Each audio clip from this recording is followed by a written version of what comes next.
Olá e bem-vindos. Hoje a gente vai mergulhar num tema que é, assim, um verdadeiro campo de batalha no direito internacional. De um lado, a soberania de um país, o direito de controlar suas fronteiras. Do outro, a obrigação de proteger vidas humanas. E bem no meio dessa tensão, tem um princípio com nome em francês que todo mundo que estuda para o KCD, para relações internacionais ou para a OAB precisa ter na ponta da língua. Não refoulement, o princípio da não devolução. E a nossa análise hoje vai ser exatamente isso. A gente vai destrinchar esse princípio. Temos aqui um material que compila as bases jurídicas dele, e a ideia é usar isso como um mapa. Vamos entender o que é, onde está escrito, quem está protegido e, claro, se tem alguma brecha. Focando sempre naqueles detalhes que, fazem a diferença numa prova. E para decorar, sabe? É um conceito que evoluiu, que ganhou muita força e hoje é um pilar quase inabalável do direito internacional. Entender isso é entender uma das obrigações mais sérias que um Estado pode ter. Certo, vamos começar pelo começo, então. A definição mais básica que o nosso material traz. O que é, na essência, o non-refoulement? Olha, de forma bem direta, é a proibição de um Estado mandar uma pessoa de volta para um lugar onde a vida ou a liberdade dela estejam em perigo. E esse perigo ele é específico, é por motivo de raça, religião, nacionalidade, por pertencer a um certo grupo social ou por suas opiniões políticas. E o material destaca uma expressão muito forte no texto da Convenção de 1951, que é o grande marco legal disso.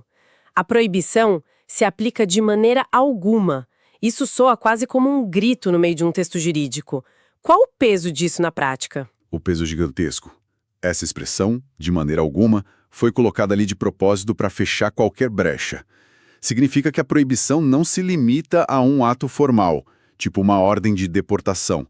Ela cobre qualquer ação do Estado que, no fim das contas, resulte em devolver a pessoa para o perigo. Então, por exemplo, um barco com refugiados que é parado no mar e simplesmente empurrado de volta sem nem deixar as pessoas desembarcarem. Isso já seria uma violação? Exatamente. O exemplo é perfeito.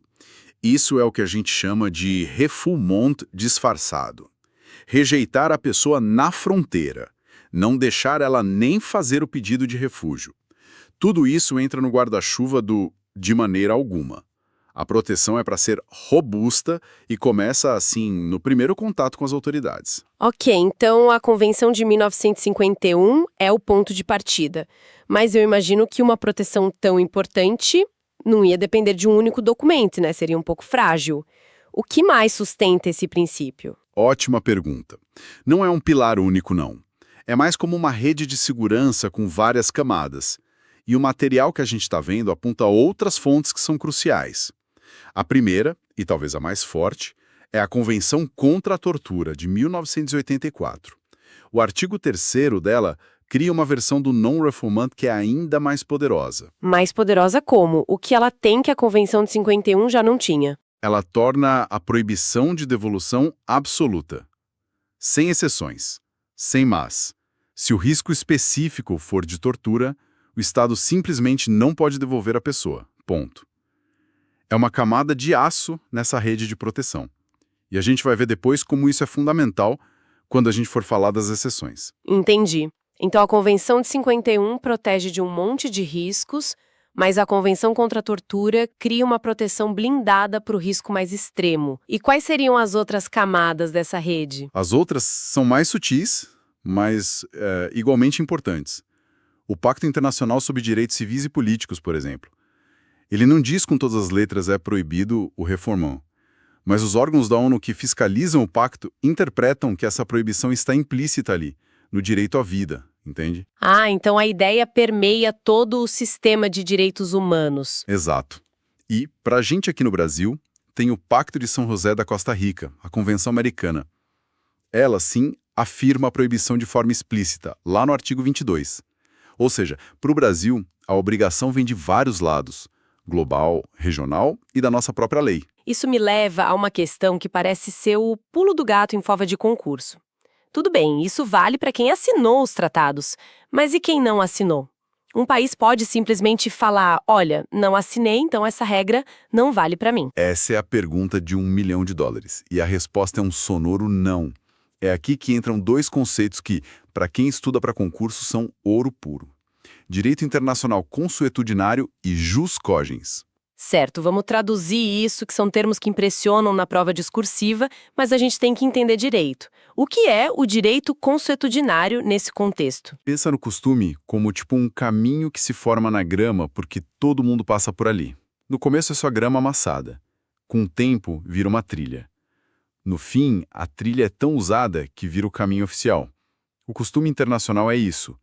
A prática dos estados de não devolver pessoas em risco se tornou tão geral, tão aceita como uma obrigação, que virou uma norma obrigatória para todo mundo, por força do costume.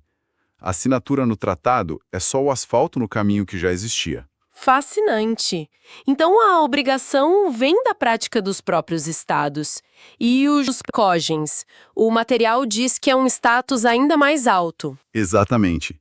Se o costume é o caminho asfaltado, o jus cogens é a superrodovia do direito internacional. São normas mas tão fundamentais que nenhum Estado pode ir contra elas. Nenhuma. Tipo a proibição do genocídio, da escravidão. Isso. E hoje existe um consenso muito forte, empurrado pelo Acnur e por juristas, de que o non-refoulement atingiu esse status. Uau! Peraí, se ele é jus cogens, quer dizer que ele anula outras leis. Por exemplo, o Brasil tem um tratado de extradição com um país. Esse país pede a pessoa de volta, mas existe um risco de perseguição. O que prevalece? Você pegou o ponto exato. O non-refoulement, por ser jus cogens, funciona como uma carta trunfo. Ele vence as outras. Nesse seu exemplo, a obrigação de não devolver a pessoa anularia a obrigação de extraditar. É por isso que, numa resposta de prova, mencionar que o non-refoulement é jus cogens mostra um nível de profundidade muito grande.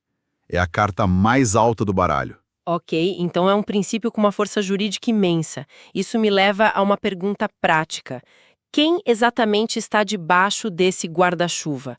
A pessoa precisa já ter um documento, um carimbo de refugiado para ser protegida? De forma alguma. E essa é outra pegadinha clássica de prova. Se a proteção só valesse depois do reconhecimento, o princípio seria inútil, né? O Estado poderia devolver a pessoa antes de analisar o caso. O material deixa bem claro que o alcance é amplo. A proteção começa no exato momento em que a pessoa fala que precisa de proteção, mesmo que informalmente. Pode dar um exemplo prático disso? Claro. Imagina alguém que chega no aeroporto de Guarulhos, passa pela imigração e fala para o agente da Polícia Federal: "Eu não posso voltar. Se eu voltar, vou ser preso por causa das minhas ideias." Nesse segundo, antes de preencher qualquer formulário, o princípio do non-refoulement já foi ativado. A partir dali, o Brasil tem a obrigação de não devolver essa pessoa até analisar o caso dela. A proteção é imediata.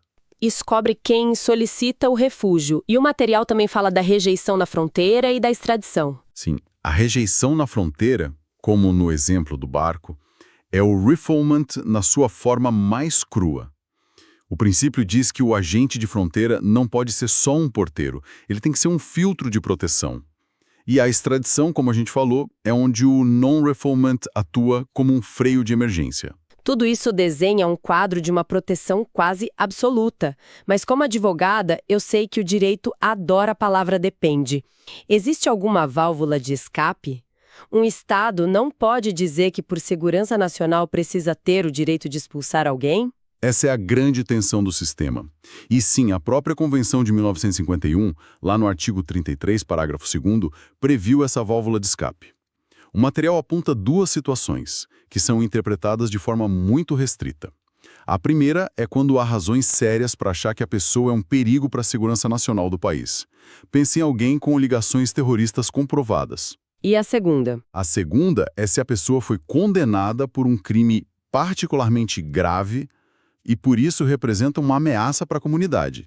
Veja bem, não é qualquer crime, é particularmente grave. Ok, então segurança nacional e crimes gravíssimos. Parece a brecha que um governo poderia usar para justificar devoluções, não? Poderia. Mas aqui vem o detalhe mais importante de toda a nossa conversa. O ponto que separa uma resposta boa de uma excelente. Essas duas exceções da Convenção de 1951, elas não se aplicam se o risco no país de destino for de tortura. Ah, então é aí que a Convenção contra a Tortura mostra toda a sua força. Precisamente. Lembra que a gente falou que ela criou uma proteção blindada, absoluta? É aqui que ela entra. Se o indivíduo é, digamos, um terrorista condenado e um perigo para a segurança, a Convenção de 51, em tese, permitiria a devolução dele. Mas, se no país para onde ele vai voltar ele corre risco de ser torturado, a Convenção contra a Tortura proíbe a devolução. Ponto final. A proteção contra a devolução para a tortura é absoluta. Não tem exceção. Então existe uma hierarquia de riscos. A perseguição em geral admite exceções raras, mas o risco de tortura está no topo e a proteção contra ele é incondicional. Essa é uma distinção crucial. Fundamental. É o tipo de detalhe que um examinador procura para ver se o candidato realmente entendeu a conversa entre os diferentes tratados. Certo. Vamos então trazer tudo isso para a nossa realidade. Como o Brasil se encaixa nisso tudo? O nosso material classifica o país como uma referência no tema. Isso é para valer ou é um pouco de exagero? Não é exagero, não. O Brasil tem uma das legislações mais avançadas do mundo. A gente não só assinou os tratados, como foi além e criou um sistema legal interno muito robusto. O material cita os dois pilares. Primeiro, a Lei de 97, o nosso Estatuto do Refugiado. Ela foi pioneira na América Latina e colocou o não-refoulement como a espinha dorsal de todo o procedimento. E essa lei foi complementada mais recentemente, correto? Sim, e esse é um ponto importante. A nova Lei de Imigração, de 2017, veio para modernizar tudo e reafirmou esse compromisso com ainda mais força. O artigo 3º da lei, que é a alma dela, lista os princípios da nossa política migratória. E o que está lá, com todas as letras, a não devolução. Isso mostra que é uma política de Estado, sabe? Consolida a posição do Brasil. Foi uma análise bem densa, mas muito, muito clara. Para a gente garantir que os pontos principais ficaram fixados, vamos fazer aquela recapitulação final? Se a gente tivesse que resumir em 5 pontos para quem está na véspera da prova. Vamos lá. Ponto 1. Não refolhimento é proibir devolver alguém para um lugar de risco e perseguição. E a expressão de maneira alguma significa que a proteção é bem ampla. Ponto 2. A base legal é uma rede. Começa com a Convenção de 51, mas é super reforçada pela Convenção contra a Tortura e outros tratados de direitos humanos. Ponto 3. A natureza jurídica dele é especial. É norma de costume, ou seja, vale para todo mundo. E para muitos é jus togens, a carta trunfo do direito internacional. Ponto 4. Existem exceções, mas são raríssimas, ligadas à segurança nacional ou crimes muito graves. E o mais importante, essas exceções somem se o risco for de tortura. A proteção contra a devolução para a tortura é absoluta. E por fim, ponto 5. O Brasil leva isso a sério, incorporou o princípio com força nas suas leis, tanto no Estatuto do Refugiado quanto na Lei de Imigração, e é de fato uma referência nisso. Perfeito. Acredito que cobrimos todos os ângulos essenciais. Sim, cobrimos o esqueleto jurídico. E para quem nos ouve, principalmente quem sonha com a diplomacia ou com a diplomacia internacional, eu deixo uma reflexão. O material nos deu a letra da lei, de forma muito clara. Mas o grande desafio hoje não está no texto, está na prática. Num mundo com fluxos migratórios recordes e uma preocupação crescente com segurança, como os estados equilibram essa obrigação sagrada do non-refoulement com o direito de gerir suas fronteiras? O princípio legal é forte, mas a aplicação dele em cenários geopolíticos reais, onde direitos humanos e segurança parecem colidir, é aí que está o verdadeiro teste para os diplomatas e juristas do século XXI. É onde a teoria encontra a complexa realidade.